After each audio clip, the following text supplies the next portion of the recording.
व्यक्ती उच्च शिक्षित तिघजण भाऊ होते सख्खे इस्लामपूरमध्ये. एक पाटबंधारा खात्यामध्ये सर क्लास 1 अधिकारी होता.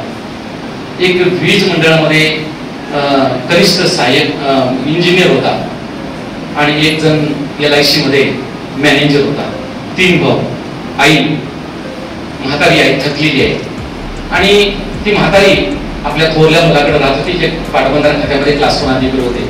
आणि काकूनच तो त्या व्यक्तीला आपली आई आपल्याला नको झाली आणि म्हणून तो सारखा सांगायचा आईला, आई तुला मी आता वृद्धाश्रमात ठेवतो.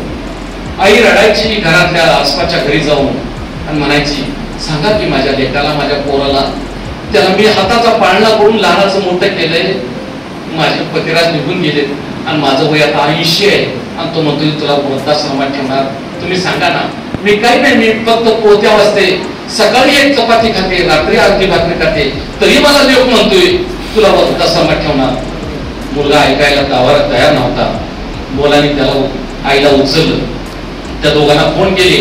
ते 2 भाई म्हणजे आम्हाला काय आमची आई नको, कुठे ठेवायचे, लातूर मध्ये असणाऱ्या वृद्धाश्रमात ठेवली. पुढं 4 महिन्यात त्या आईनं अन्न त्याग केला आणि ती आई निघून गेली. त्यावेळेला आई तिकडे वृद्धाश्रमात जात होती. त्यावेळेला याचं लहान मुलगा, क्लास 1 अधिकाऱ्याचा लहान मुलगा, 8 वर्षाचा मुलगा, त्याने मिठी मारली आजीला. तो म्हणा, आजी तू जाऊ नकोस. नातू तुझ्यावरची शाई असते हो, नातवाचं आजीचं नातं काय असतं काय सांगू तुम्हाला, तू जाऊ नकोस. ती रडत रडत लातूरला गेली. ती परत आलीच नाही. तो मुलगा मोठा झाला. पुण्यातल्या एका मोठ्या कंपनीत सध्या तो मॅनेजर म्हणून काम करतोय, फार मोठ्या कंपनीमध्ये. आणि मग पुढे दिवस पालटले. याचा स्वभाव वाढत गेला. हा रिटायर झाला क्लास 1 अधिकारी.